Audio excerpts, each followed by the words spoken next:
I'm Doug Noll, lawyer to peacemaker. One of the things that I've learned over the years in working in deep organizational conflict is how important leadership is to both ethics and also to having an effective operating organization. A lot of people confuse leadership with management, and that's a big mistake to make. So what I tell people is we lead people and we manage things. When we start to manage people, we get into trouble. Another thing I like to tell people is to think about people as apples. We have good apples and bad apples. Every now and then you get a bad apple. If you put a bad apple in a good apple barrel with good apples and you don't pay attention, what's going to happen?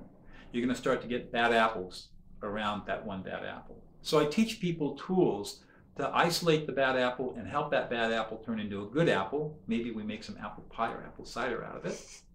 Or maybe sometimes we have to gently and gracefully lift that person out of the organization and put them somewhere else.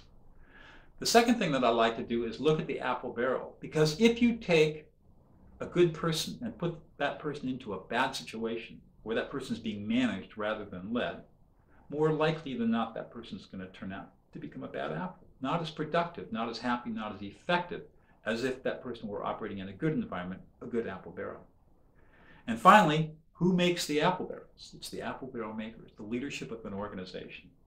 And when I can take those leaders and show them how to make a good apple barrel, how to create a culture of collaboration, a culture of caring, a culture of working with people to their highest and best, and working with conflict in constructive ways, we can create really great apple barrels where really good apples can thrive. We can take people and put them into places and into positions and into environments where they will be their happiest and most productive, which obviously goes right to the bottom line of all organizations. So this is my passion. This is what I love to teach and talk about. And if it resonates with you, give me a call and let's talk about it.